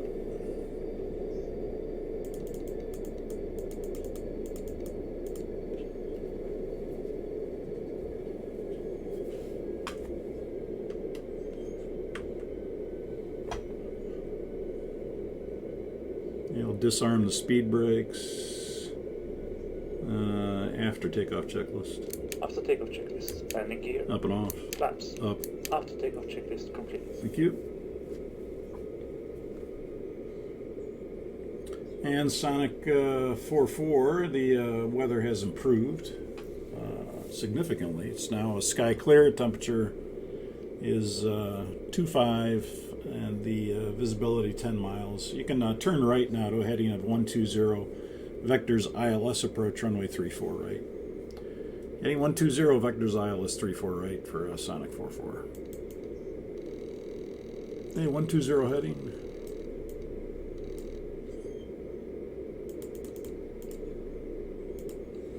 Heading select. You can put the ILS 34 right in there. Let me know when you're done, and then I'll brief you for the approach again. Okay, so we'll go DEP R. We'll go ILS 34 right.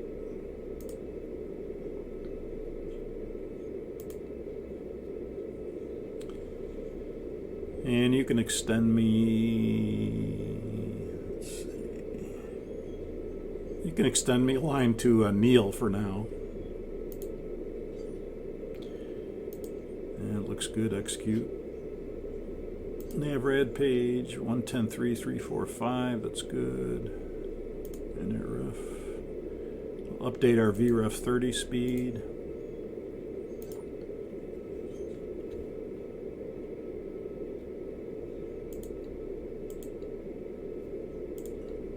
Here we got our tanked engine message.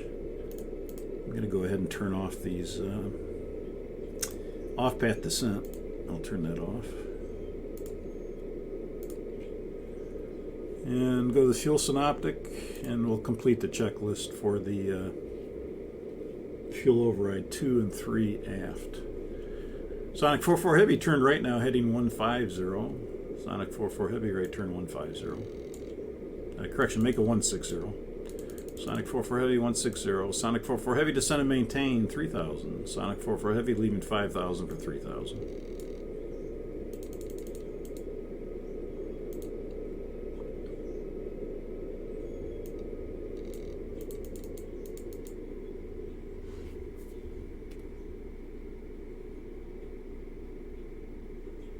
Sonic 44 Heavy, further right heading 165. 165, Sonic 44 Heavy.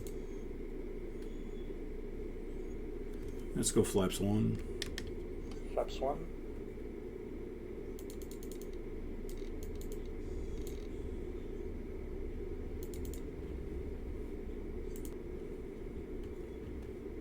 Okay, when fuel tank to engine message shows, main 1 pump switches both on.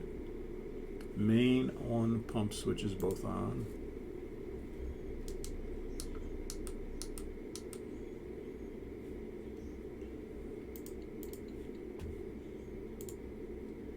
Main 4 pump switches both on. And main 4 pump switches both on.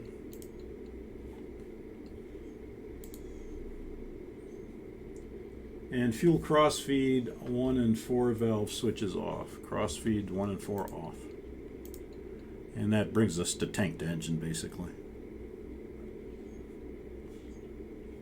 So if we go look at it, 1,000 feet to load off.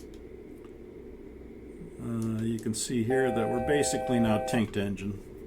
We've got Main tank 1 feeding engine 1, main tank 2 feeding engine 2, main tank 3 feeding engine 3, main tank 4 feeding engine 4. Cross feeds 1 and 4 are closed. The crossfeed manifold is pressurized by 2 and 3. So we're tank to engine. And that completes that checklist for fuel pump override 2 and 3 forward and aft. Speed out. Checks. Let's go flaps 5. Flaps 5.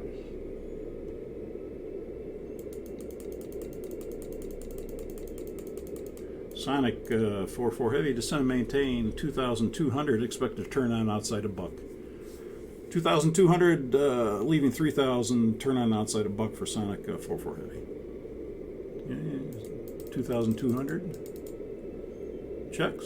Flight level change. And you can extend me a line into buck. Okay, we'll do that. How's that look? Looks good. Execute. 2,500.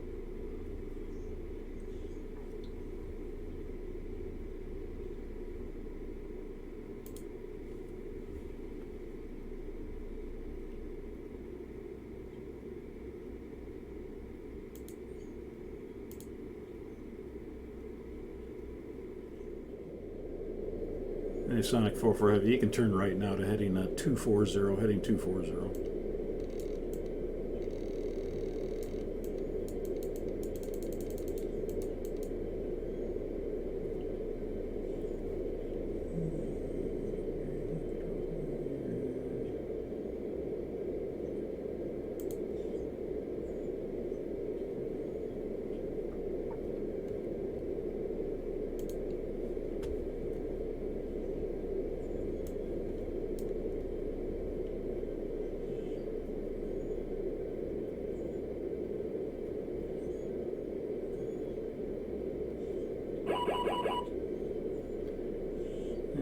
Silence the caution.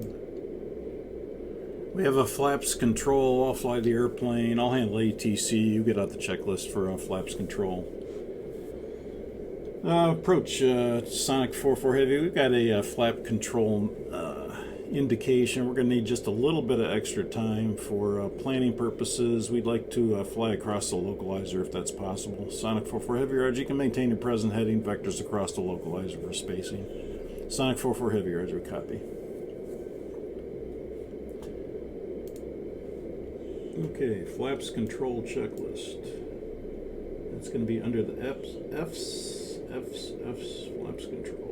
Flaps control is 9.4 and 9.6. So flaps control 109, which is a passenger. Condition: all flap control units are failed.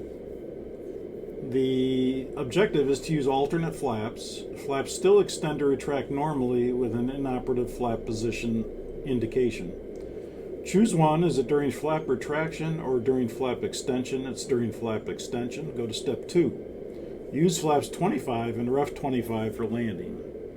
So use flaps 25 and ref 25 for landing. So we'll go to this page, the approach reference page. We'll put in flap 25. New speed will be 155. So all I did was bring the flap 25 here into the scratch pad, and then I line selected it into the boxes. So what we had, just to show you, we had this, and all we did is bring this to the scratch pad, 25, 155, and line selected it on the flap speed line. And then you notice that that's going to bump my speed down a little bit, so I could go to flaps 10 now or increase the speed a little bit. So I'll just say, I'm just going to increase the speed a little bit because I'm not ready to go to flaps 10 yet. So let me bring the speed up just a tad.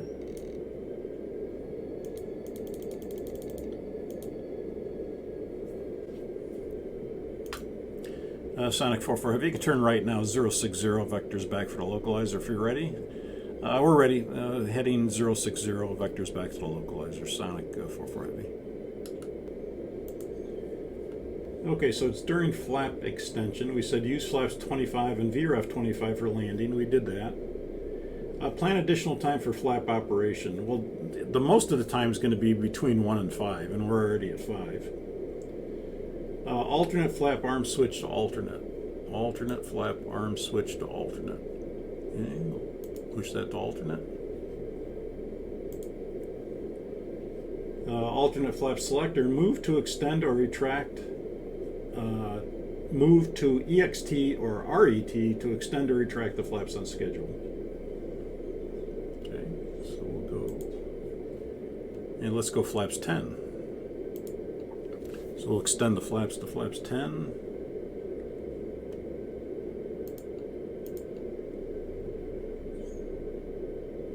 You'll notice they are coming down slower via electric motors. They're coming down. We're going to have to stop them at 10 because otherwise they'll keep going. You know, there's no detent. The flap handle is out of the picture right now. So once the flaps reach 10, that's about 10 right there, we'll go to off. And then we'll bring our speed down 20 knots below where it is now.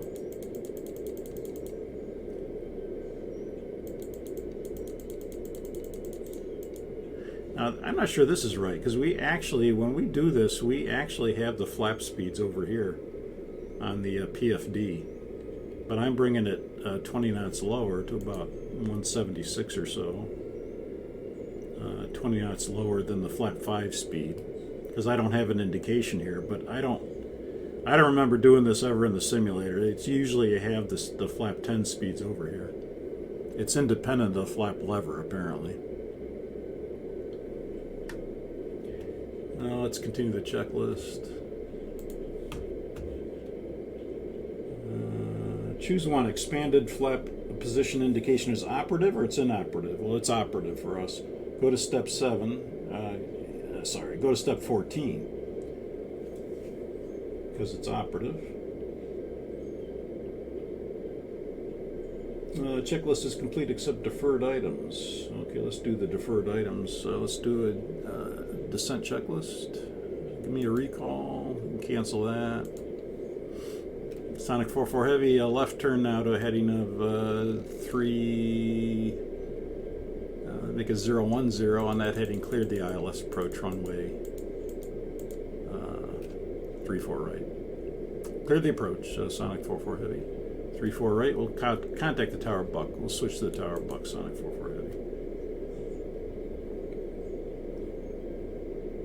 Okay, let's do the descent checklist. Descent checklist. Recall. Check. Localizer alive. Checks. Localizer capture. Recall's checked. Ultra bridge. It's 2. Landing data. VREF 25 is going to be 155. Minimums is 572. We'll say we briefed it. Let's go flaps 20. Extend. We'll go to flap 20.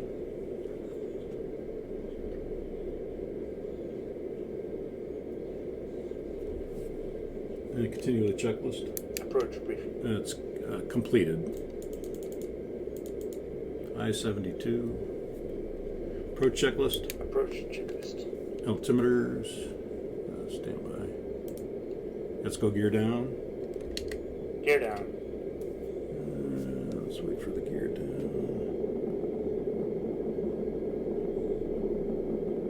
Glide slope capture.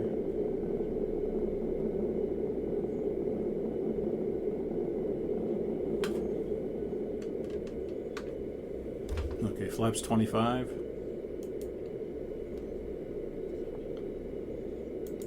We'll go VREF plus 10 until the flaps reach 25. They're almost there. Yeah, we can bug the speed down further now. And the flaps are at 25. So once they reach 25, we can bring the handle to off, or the selector to off.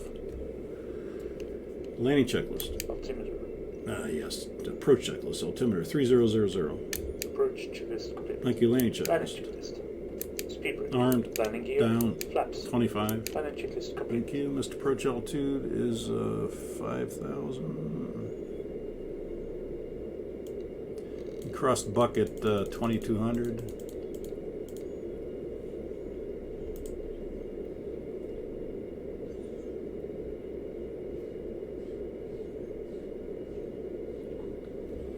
And Sonic 44, you're clear to land runway 34 right. The wind is 35015. Clear to land 34 right for a Sonic 44 heavy.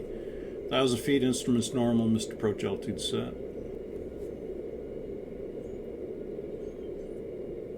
Okay, so the speed brake's armed, landing gear's down, and the flaps are 25. And the checklist is complete.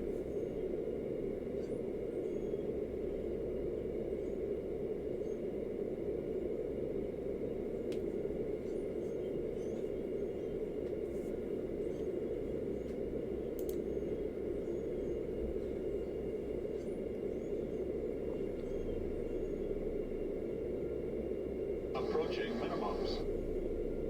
The approach lights are in sight, runway's in sight. Minimums. Landing. 200.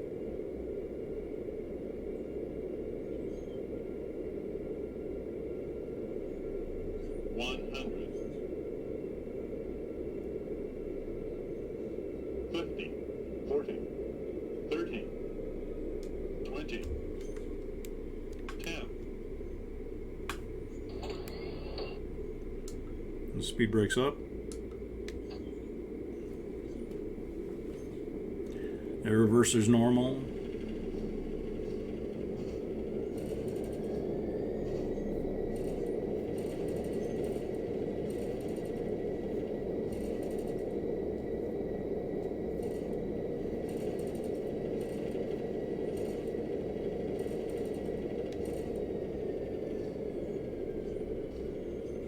Sixty knots.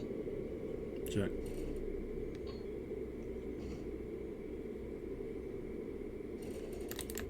Auto brakes off.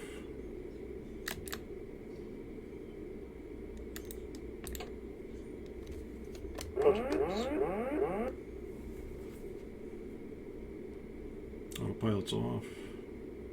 Sonic 44 right turn at whatever, and taxi via Bravo to Sierra 20, your gate. Sonic 44 Roger right turn at whatever we're at, Kilo, and Kilo Bravo to Sierra 20.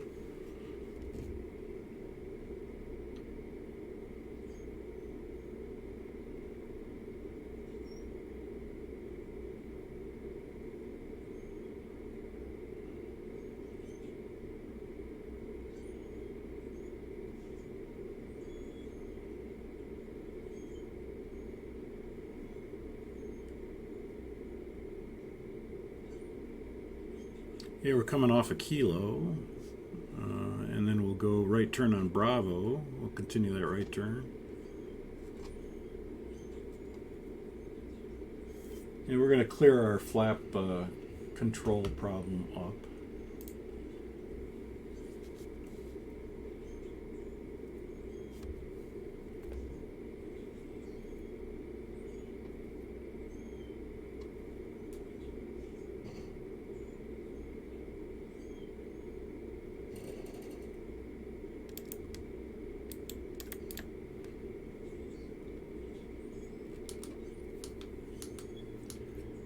Okay, we'll bring the speed brake up for the captain. And we'll turn our terrain off.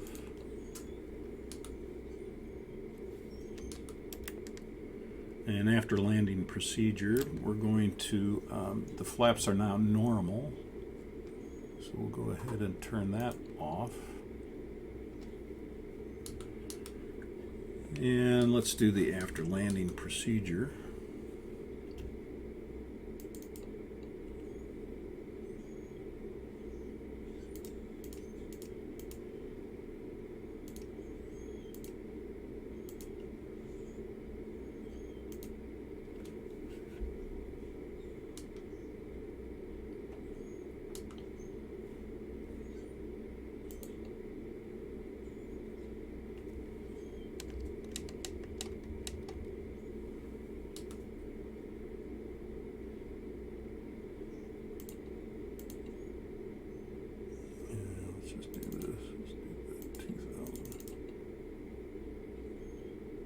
He would have more than likely had us squawking something else at some point other than 7700.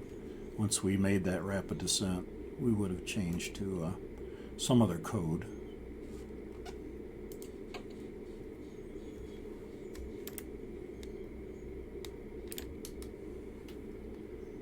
Okay, after landing, procedure is complete.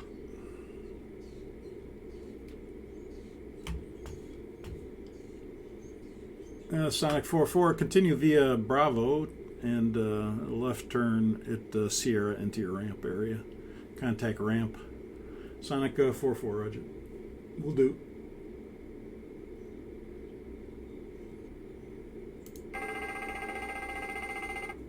And silence the warning.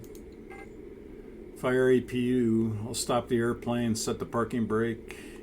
You get out the checklist for fire APU.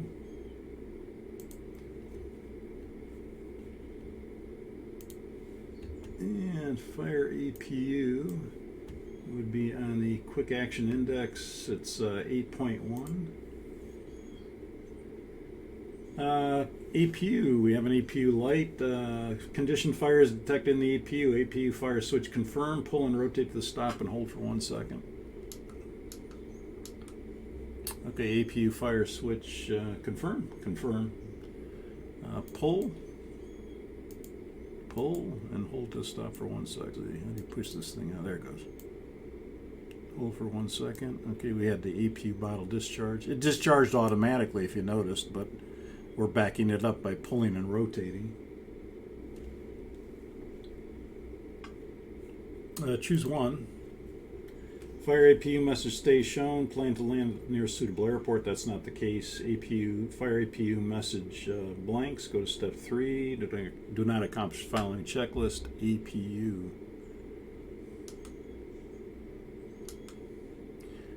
Sonic 44 Heavy. You've got thick black smoke and fire coming out of your aft end. We're sending the equipment at this time. Roger, send the equipment, and we will be evacuating. Let's do the evacuation checklist.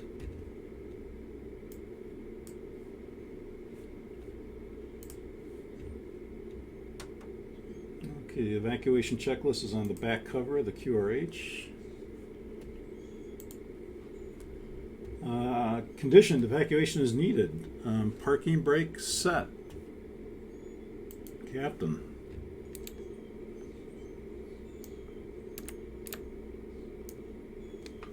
Okay, parking brake set. Outflow valve manual switches both on. Outflow valve manual switches both on. Outflow valve manual switches both on. Outflow valve manual control. Push to open and hold until the outflow valve indications show fully open. Okay, they're already fully open, but we'll give it an open just for, in case there's any residual pressure. We'll just kind of hold it there for a second, make sure they're fully open. Fuel control switches, all cut off. Captain. Fuel control switches. Right there. Okay, cut off, cut off, cut off, cut off.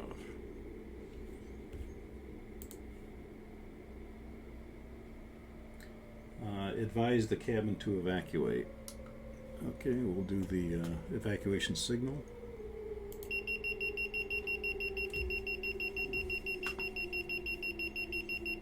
Advise the tower. Tower, we are evacuating. All exits are being evacuated except the rear exits. Sonic 44, roger. The equipment is spraying your aft end at this time. Engine fire switches all. Engine fire switches all. Pull. And we'll keep that going.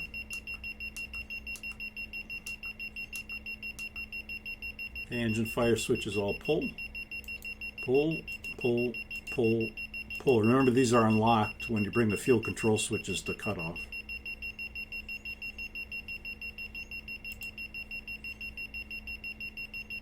APU fire switch override and pull. Well, we already did that because we had the APU fire, so that's already override and pull. If an engine or APU fire warning occurs, related fire switch rotate to the stop and hold for 1 second. Well, we already did that with the APU fire, so that's already been done. There are no engine fires, so we're not going to rotate any bottles here, but we already did it for here. Okay, so that completes the evacuation checklist. You go out the right side, and whatever your specific duties are, you do them, grab whatever you need to take. And I'll make sure everybody's off the airplane, then I'll go out the left side. And let me silence that warning.